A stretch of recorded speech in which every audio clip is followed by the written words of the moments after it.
Just sign it, Julian. In the cavernous living room of their Manhattan penthouse, Sloane Davenport sat at one end of the sprawling sofa, legs crossed, a red-soled heel tapping an impatient rhythm on the marble floor. The divorce papers lay on the glass coffee table between them, presented with the same cool detachment she used to close a business deal. Julian Croft sat opposite her, the sleeves of his simple white shirt rolled up to his forearms, revealing strong, capable hands. His expression was as placid and unreadable as ever. "Are you sure about this?" he asked, his voice calm. "I've never been more sure." Her gaze landed on him, cold and sharp. "I gave you 3 years, Julian. I gave you everything. My name, my money, my connections. And for what?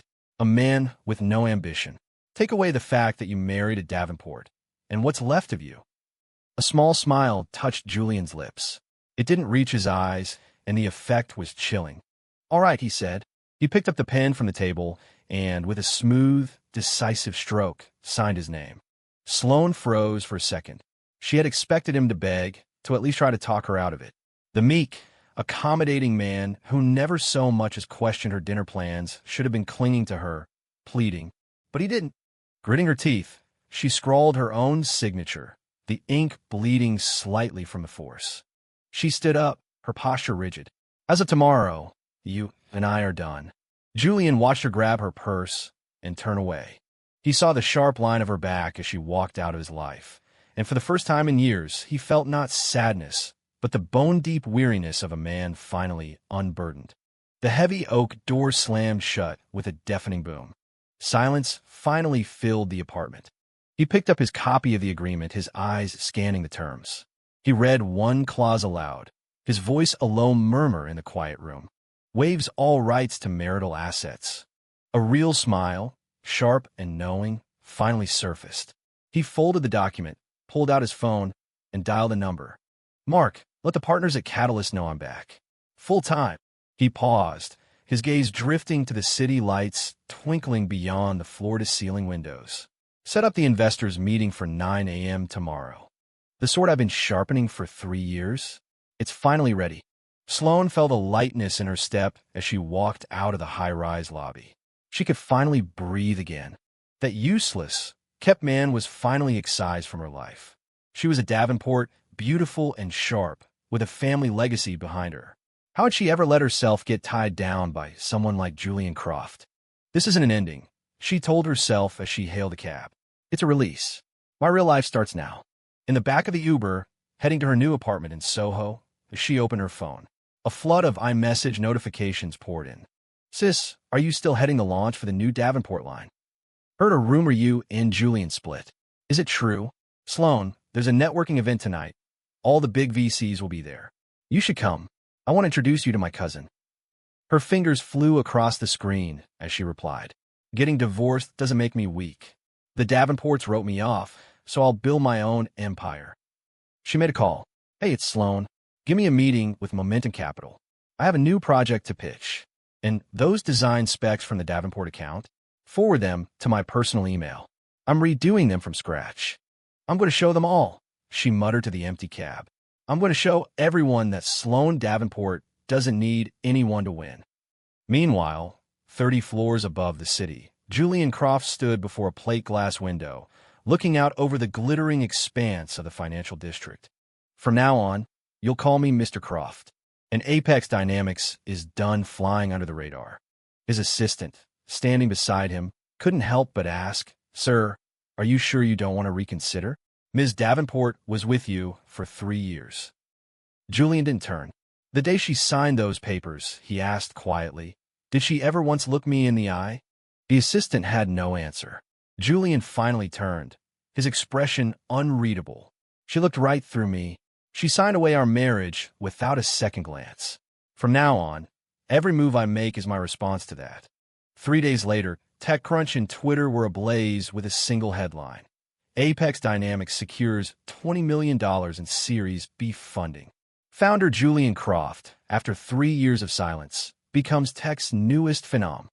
Sloane was at a cocktail party with friends when the push notification lit up her screen.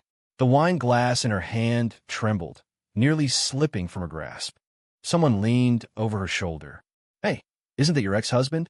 I thought you said he was a nobody, that he was living off you. This kind of funding this fast? They're calling him the Wunderkind of the year. Sloane stared, her blood running cold. In the photo, Julian stood in front of a logo wall, dressed in a tailored suit. He looked calm, powerful, and utterly in command. The sharpness in his eyes was something she'd never seen before, a world away from the man who used to make her breakfast and carry her briefcase to the car every morning. Suddenly, a deep, chilling realization began to settle in the pit of her stomach. She didn't sleep at all that night. Chapter 2. The new boss Sloane couldn't stop rereading the article, each word a fresh sting. Apex Dynamics, a stealth startup, has closed a staggering $20 million Series B round. Founder Julian Croft, who reportedly bootstrapped the company for 3 years, is now the hottest new name for venture capitalists. She angrily scrolled to the comments section on Twitter, her jaw tight. At TechGuru88, been following this guy's code commits for years. Knew he was building something big. Absolute madman to stay in stealth this long. At VentureGirl, in a market this tight, getting VCs to open their wallets is a miracle. Who is this guy? At Gossip5D, heard he just got divorced. The wife left him with nothing. I guess revenge is a hell of a motivator. Can we find out who she is? Talk about fumbling the bag. Sloane slammed her laptop shut, a vein throbbing in her temple. No. This has to be a fluke. The Julian she knew was the man who did the grocery shopping, the man who hadn't posted a single thing on social media in 3 years. How could he be this person, this confident, brilliant strategist everyone was talking about? It had to be hype, a funding bubble that would pop in a week. A phone call shattered that illusion. Ms. Davenport, this is an associate from Catalyst Ventures. We've reviewed the preliminary pitch you sent over. Just a quick question. Are there any other partners on this project? No, I'm the sole founder, Sloane said, forcing her voice to remain steady. Ah, I see. Well, to be transparent, the associate said, pausing awkwardly, our fund is going all in on Julian Croft's new venture. Apex Dynamics is the only horse we're backing in the smart home space this year. If you were, perhaps, able to partner with him, we could revisit this conversation. The world seemed to tilt on its axis. What did you say? I'm very sorry, Ms. Davenport. It was a board decision. Wait, she started, desperate to salvage the call, but the line went dead. In that moment, the terrifying truth hit her. Julian Croft was no longer the man she could step on. At that exact moment, Julian was seated at the head of a boardroom table, facing a dozen of the city's most ruthless investors. His demeanor was as cool and unyielding as the polished mahogany. We only require $20 million, he stated, his voice even, for no more than 15% equity. Any additional resources I can secure myself. One of the older investors chuckled. You're quite confident, Mr. Croft. Julian met his gaze without flinching. I've spent 3 years perfecting this ecosystem. I'm not here today to ask for your approval. I'm here to inform you that I'm worth the price. On the screen behind him, the presentation advanced. Each slide was packed with hard data, flawless projections, and a product architecture so elegant it was breathtaking. When the meeting ended, investors swarmed him, thrusting their business cards into his hands. He accepted only 3. I only need enough capital to execute, he said calmly. There's no need to have too many cooks in the kitchen. Everyone in the room understood. This young man hadn't come to them begging. He had come to choose. That evening, Sloane met her best friend, Chloe, for a drink. She'd been stewing all day, unable to bring herself to say the 3 words lodged in her throat. I was wrong. Chloe, who already knew about the divorce, watched her friend silently down a glass of whiskey. You can be mad all you want, Sloane, but you have to admit, what Julian is doing is impressive. He got lucky, Sloane snapped, her voice brittle. Do you know what the first thing he did after securing the funding was? Chloe asked gently. What? He built a working demo of that Aura smart home assistant you designed years ago. It's already in pre-production. Chloe leaned in, lowering her voice. He took every idea you thought was impossible and made it real. The color drained from Sloane's face. She had led a design project for a home AI system back when she was a VP at her family's company. It was shelved for being too ambitious, too far ahead of its time. She remembered it clearly, the late nights she'd spent sketching out the concept, talking through her vision while Julian sat on the sofa beside her, patiently listening, taking notes in a small black notebook. He had said, "I don't know anything about design, but I love hearing you talk about it." She had laughed at him. "It's sweet that you're listening, but it's not like you can help." Now she realized the truth. He didn't just listen. He understood. And then he built it. Late that night, back in her apartment, Sloane sat by the window, her fingers cold as ice. She scrolled through her iMessage history with Julian all the way back to the beginning. "Julian, can you give me a ride to the design expo tomorrow? My boss bailed on me last minute. If you actually love me, you won't let me show up alone and look like a fool." Reading her own words now, so arrogant, so demanding, so dismissive, made her cringe. They were all there, a brutal, unfiltered record of her pride. And every one of his replies was the same. "Of course. I'll be there. I'll drive you." Her eyes burned, a lump forming in her throat, but no tears came. The next morning, Sloane walked into the office of the startup she'd joined, determined to bury herself in work. As she stepped into the elevator, she overheard two colleagues whispering, "Did you hear? We're being acquired." "What?" "But we just launched our beta. The buyer is that new company, Apex Dynamics, the one that just raised $20 million. Sloane's heart hammered against her ribs. She stared at the floor numbers as they lit up. 16, the executive floor. Her new boss's assistant met her as the doors opened. "Ms. Davenport, the new CEO would like to see you." "What's this about?" "He wants to meet you personally." A wave of dread washed over her, but she squared her shoulders and walked toward the corner office. She pushed the door open, and there he was. The man in the leather chair, dressed in an impeccable custom suit, was reviewing a file.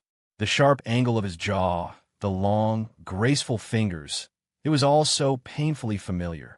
He looked up, and his eyes, cool and distant, met hers. "Ms. Davenport," Julian said, his voice a low, chilling calm. "Welcome back. I believe you're working for me now." He paused, a flicker of something unreadable in his gaze. "You remember what you said the day you left, don't you?" Chapter 3. An offer you can't refuse. Sloane's mind went blank. She'd braced herself for a stranger, a ruthless corporate raider from some faceless private equity firm. She had prepared for the chaos of a buyout. She had not prepared for Julian. And not just Julian, but Julian in the CEO's chair, holding the fate of her career in his hands, looking at her with the detached curiosity one might reserve for a new piece of office furniture. "What are you?" she began, her voice failing her. He didn't let her finish. He simply turned a page in the file before him, his tone all business. "Effective immediately, Ms. Davenport, you will report directly to me. Your title remains Senior Project Director. Your salary is unchanged. Your responsibilities, however, will be adjusted as I see fit. You can accept these terms, or you can resign." Each word was deliberate, a cold, hard stone dropped into the silence between them. Her fingers curled into fists at her sides. Was this his revenge? To watch her squirm, to force her to experience the humiliation she'd so casually dealt him? But she was still Sloane Davenport. She lifted her chin, her voice miraculously steady. "I have no problem with that. I'm here to do my job. Personal history won't be an issue for me." "Nor for me," he replied, the corner of his mouth twitching into a ghost of smile. "After all, you're one of my favorite employees." He let the word employees hang in the air, a subtle, devastating blow. Sloane turned and walked out, her back ramrod straight. Behind her, Julian's gaze followed her, a flicker of irony in his eyes. "You said you had no regrets walking away with nothing," he thought. "Let's see you rebuild your pride, starting from the floor of my office." The following months were a masterclass in humiliation. The dream of running her own company was dead, and the startup that was meant to be her comeback was now just another asset in Julian's rapidly growing portfolio. Every day was a battle. She had to request his approval for everything: budgets, timelines, personnel. He was a constant, unnerving presence. "Sloane, Mr. Croft finds your latest design proposal too idealistic. He wants a complete rework. Mr. Croft has instructed you to cut the project budget by 15%. He said you'll figure it out. Mr. Croft needs you in the boardroom now." The endless stream of command from his assistant felt like 1,000 tiny cuts to her pride. Sloane would smile, agree, and then lock herself in a bathroom stall to swallow the lump of rage and sorrow in her throat. She hated him, but more than that, she hated herself for being so blind, for throwing away a man like him. And what she hated most of all was the pathetic, desperate part of her that still searched his face for any sign of warmth. One night, as she worked late, trying to salvage a project he had torn apart, the door to the conference room opened. It was Julian, holding 2 cups of coffee. He placed one on the table in front of her. "Don't get the wrong idea," he said, his voice neutral. "You just look like hell, and your exhaustion is impacting my company's bottom line." She stared at the cup. "Why don't you just fire me?" she asked, her voice barely a whisper. "Because you're good at your job," he answered, his gaze intense. "At least you used to be. The Sloane I remember was the most talented designer I'd ever met." He paused, his expression hardening slightly, before the arrogance and entitlement took over. His words struck her with the force of a physical blow. He was right. She had become arrogant, convinced the Davenport name was a shield and a sword. She treated Julian like an accessory, an afterthought in the grand narrative of her life. He hadn't changed. He'd simply been waiting in the wings, and she had been too blind to see him. That night, Sloane went through her old portfolios, searching for the ambitious, scrappy designer she used to be, the one who earned her place through talent, not her last name. She had lost this round completely, but she would be damned if she let him strip her of her dignity, too. A few days later, Julian stood in the executive boardroom, staring at a presentation on the main screen. The VP of Product was speaking. "This is the revised proposal for the Aura Smart Home Experience, spearheaded by Sloane Davenport."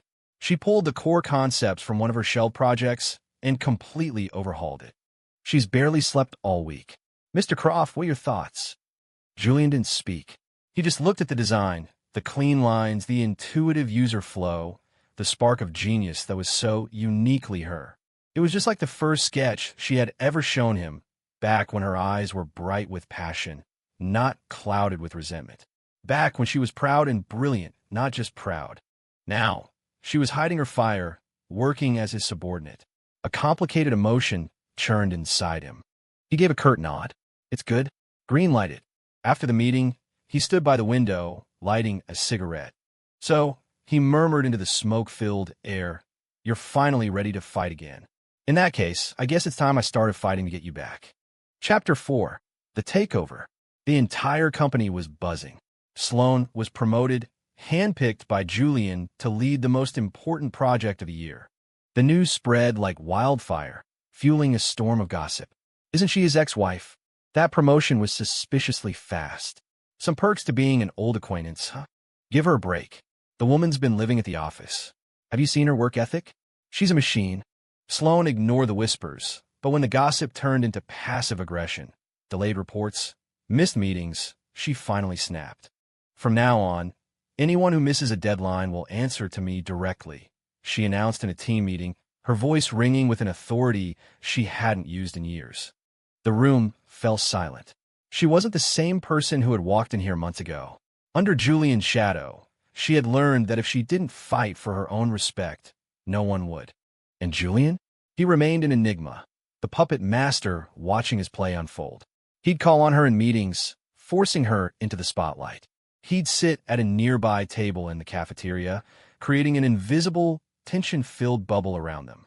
Sometimes she'd return to her desk late at night to find a fresh cup of coffee waiting for her, a sticky note on the side. 8 a.m. presentation. Don't be late. She wanted to pour it down the drain. She never did. Her heart was a tangled mess. She couldn't decipher his motives. Was this punishment? Control? Or was it something else? Something deeper and far more dangerous to her resolve? After a grueling product review one afternoon, Julian spoke up just as she was packing her things. "You're coming with me to the tech summit in Austin tomorrow. Shouldn't someone from marketing be handling that?" she said coolly. "It's your project," he replied, his eyes on her. "And besides," he added, his voice dropping slightly, "I want you to be there." Her breath caught. "What are you trying to do, Julian?" He took a step closer, closing the distance between them. "Haven't you figured it out yet, Sloane? Why I bought this company? Why I put you on this project, knowing how much you'd hate it? You're not a fool. She backed away until the edge of the conference table pressed against her spine.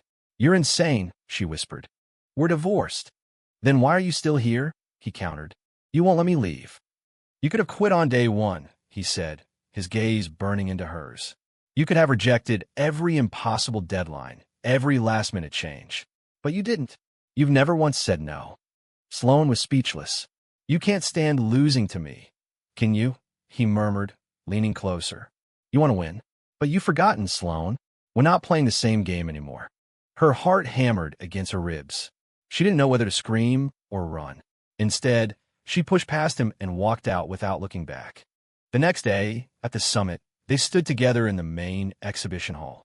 Sloane wore a sharp, professional white dress, her confidence a carefully constructed armor. Julian was beside her, his calm presence a stark contrast to the buzzing energy of the crowd. His eyes, however, never strayed from her. "I won't interfere today," he said. "This is your stage. I must be watching." Sloane nodded, and a switch flipped inside her. She stepped up to the microphone and began her presentation on the Aura system. Her voice was clear and compelling, her arguments flawless. She commanded the room.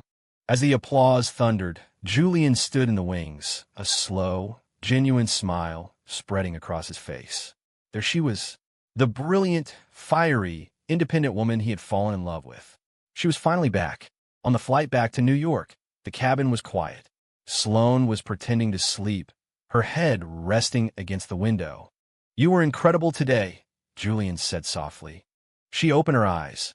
"Is that a performance review, Mr. Croft?" He turned to face her. "I wasn't talking about your performance." Her carefully constructed composure began to crack. "What if I told you," he began, his voice barely a whisper, "that I regret it?" Sloane's body went rigid. "I regret the last 3 years. I regret not showing you who I really was. I regret letting you walk away so easily.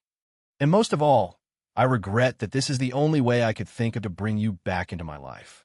Sloane turned to him, 1,000 retorts dying on her lips. His words weren't a threat or a power play. They were a confession, delivered with a quiet vulnerability that disarmed her completely. She suddenly remembered all the small things she had ignored. The way he'd quietly read books on design theory, just to understand her work. The way he never complained, but would just say, "I can learn," whenever she accused him of being useless. He had learned. He had become a man she never thought he could be. And now he was light years away. "Julian," she said, her voice faint, "what do you want from me? You disappear for 3 months, then you come back as my boss. Are you trying to win, or are you just trying to make sure I lose?" He was silent for a long moment. Then he reached into his briefcase and handed her a folder. "This isn't an order," he said. "It's an offer." It was an authorization document, giving her strategic control over all new projects at Apex Dynamics. "You have a choice," he said. "You can stay and fight alongside me, or you can walk away now, and we'll never cross paths again." Her fingers tightened around the folder. Her eyes, slowly, began to burn with a new kind of fire. She wanted to win, but she no longer wanted to run. The annual Tech and Finance Gala was the biggest event of the season, a glittering affair where deals were made and hierarchies were cemented. Sloane arrived in a stark black gown, her expression as severe and elegant as the dress itself. Julian had made it clear. "This is our team's victory lap. Not showing up is forfeiting your position." She understood the subtext. As the lead on Apex's most-watched project, she was no longer just an employee. She was part of the brand. She had to be there, a symbol of his new empire. She didn't expect to run into her past. Well, if it isn't the little Davenport heiress. Sloane turned. It was her cousin, Kinsley, flanked by a few other relatives. They were the ones who had gossiped the loudest when she got divorced, calling her a fool for marrying a nobody, and an even bigger fool for leaving him with nothing. "I heard you're working at Apex Dynamics now," Kinsley said, her smile dripping with condescension. "It makes sense.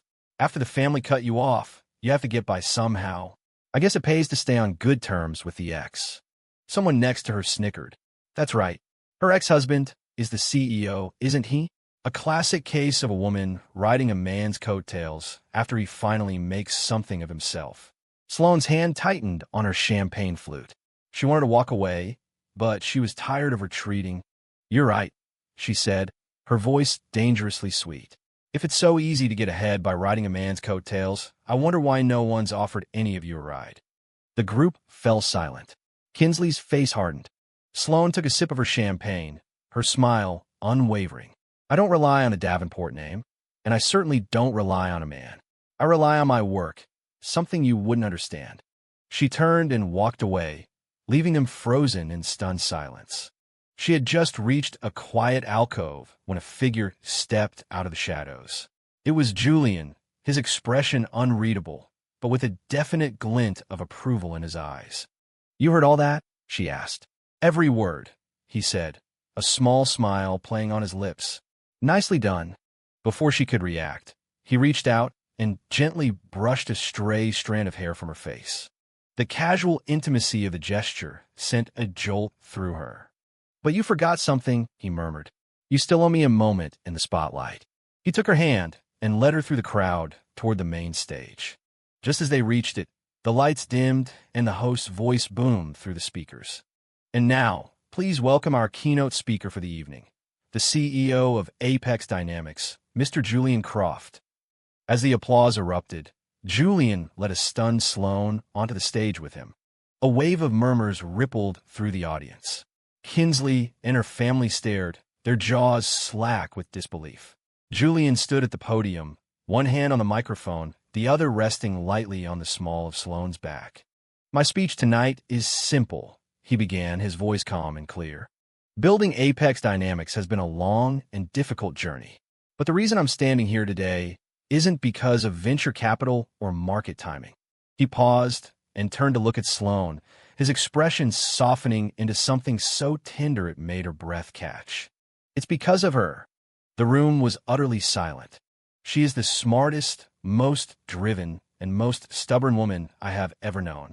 There was a time she didn't believe in me, but she never, ever stopped believing in her own potential. I am honored to have her as my most trusted director, Sloane Davenport." The applause that followed was deafening. But amidst the noise, the Davenports, who had once mocked Julian and dismissed Sloane, could only look down in shame. On stage, Sloane stood tall, a slow, genuine smile finally reaching her eyes. She had won, not just a battle of wits, but a battle for her own self-respect. In the full glare of the spotlight, she had finally reclaimed her narrative. Chapter 6. Regret After the Gala. Sloane found herself on a quiet balcony overlooking the city.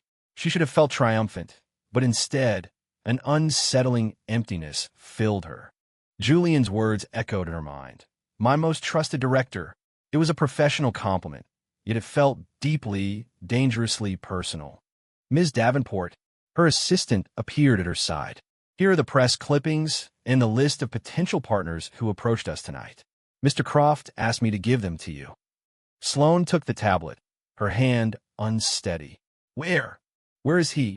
"He's in one of the private lounges. A woman was there to see him." "A woman?" Sloane asked, her voice sharper than she intended. "An old friend, I think." "Very beautiful," the assistant added before excusing herself. Sloane felt the perfectly tailored gown tighten around her chest. Against her better judgment, she walked toward the lounges. Through a glass door, she saw him. He was with a woman with long, dark hair and an elegant white dress. She was laughing, and Julian was smiling back, leaning in to say something as he handed her a drink. The sight was a physical blow. She realized with a sickening lurch that she had no right to feel this way. No right to be jealous. No right to question who he spent his time with. They were divorced. She had made her choice. And yet it hurt. It hurt more than she could have imagined. Sloane fled, her heels clicking rapidly on the marble floor. A few days later, the office dynamic shifted. A new executive joined the team. Eliza Vance, a strategic partner Julian had known from his early days in Silicon Valley. Eliza was not only brilliant and accomplished, but she also possessed an effortless rapport with Julian that set the office gossip mill spinning. Now, they look like a power couple. She's got the Ivy League background and the Valley experience. A much better fit for him than his ex-wife, don't you think? "I bet Ms. Davenport is on her way out." Sloane could feel the change. Julian became more distant, more professional. The late-night coffee stopped. The lingering glances in meetings vanished. He still assigned her work, but the invisible thread that had connected them was gone. He was treating her like any other executive. She refused to admit it bothered her. But when she saw Julian and Eliza exiting the elevator together, laughing at some shared joke, her heart constricted. "Sloan," Eliza said, offering a warm, confident smile. "I've heard so much about you. It's a pleasure to finally meet you." "You too," Sloan replied, her own smile feeling stiff and unnatural. "You two will be collaborating on the next phase of the Aura launch," Julian said, his tone businesslike. He looked at her, but his eyes were clear, professional, holding none of the complex history that had defined their interactions for the past few months. In that moment, Sloan understood what it felt like to be truly left behind. That night, she sat alone in her office, staring at a project brief until the words blurred. Her phone buzzed. It was a message from Julian. "I need the quarterly projections for the board meeting next week. Please have them ready." It was curt, professional, and utterly devoid of emotion.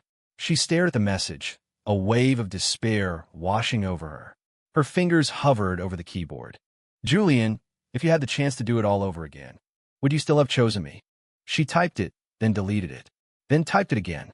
Finally, with a surge of reckless abandon, she hit send. 1 minute passed, then 5, 10. Her screen remained dark. A bitter, hollow laugh escaped her lips. She finally regretted it, deeply, painfully, and it was far too late.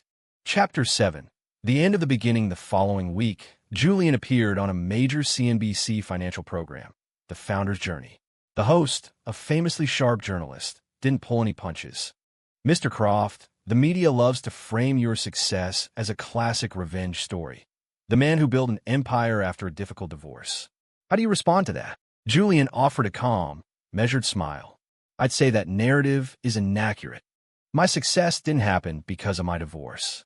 It happened because from that moment on, I decided I was finally going to live for myself." "So you're saying the marriage was holding you back?" The host pressed. "No," Julian said, shaking his head. "On the contrary, that marriage was the starting point for everything." His gaze softened for a fraction of a second. "I love someone enough to hide my ambition, to compromise, to make myself smaller. When she left, I realized you can't build a life based on someone else's expectations. She didn't break me.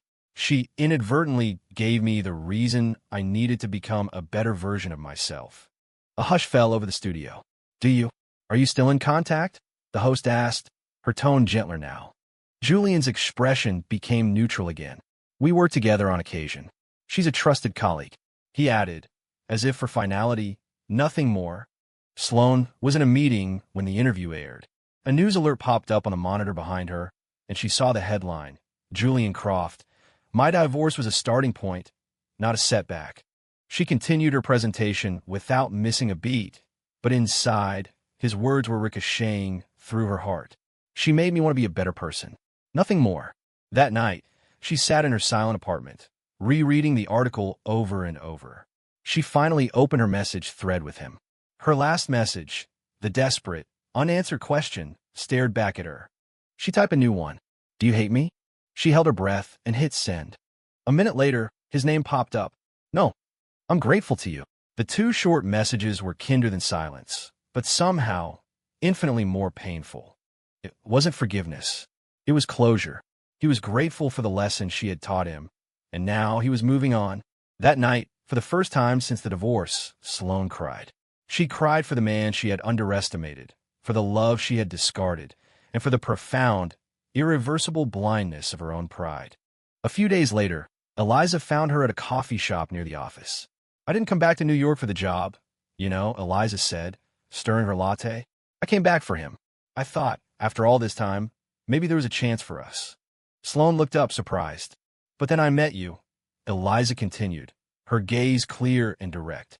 "And I understood. He didn't build all of this to prove something to the world, or even to me.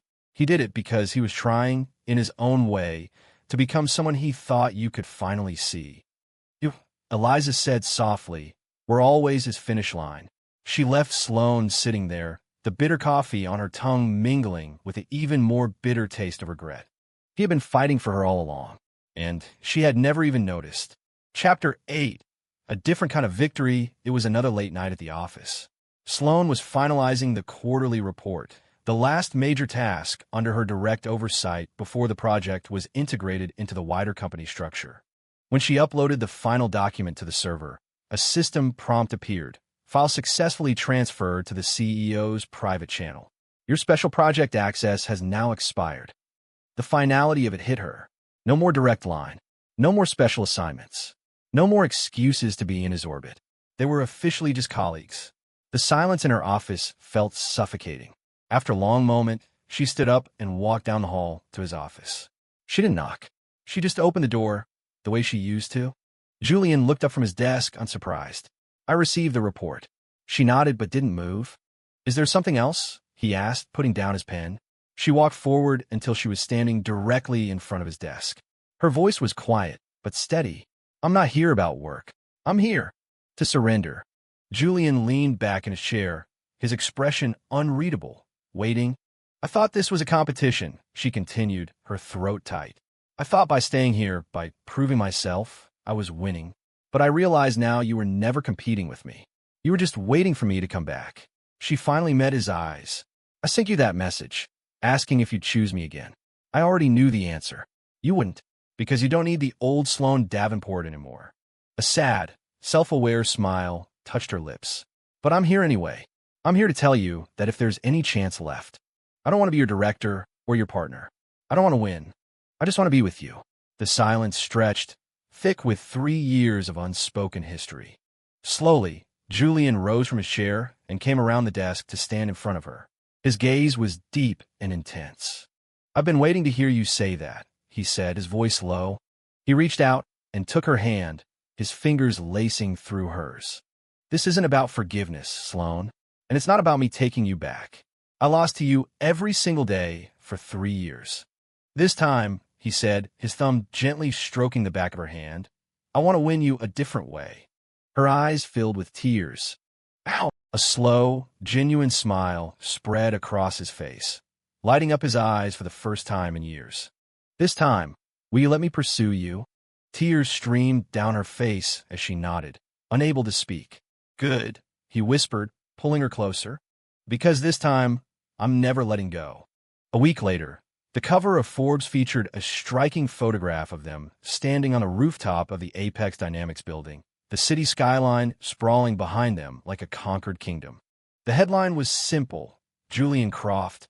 I could lose the past, but I couldn't lose her. The final line of the interview was a direct quote from him. She once said she left because I had nothing. She didn't understand. The only reason I fought so hard to build all of this was so that she would never have to bow her head to anyone ever again. He had never been chasing victory. All along, he had just been building a world fit for his queen. And she had finally, after all this time, come home.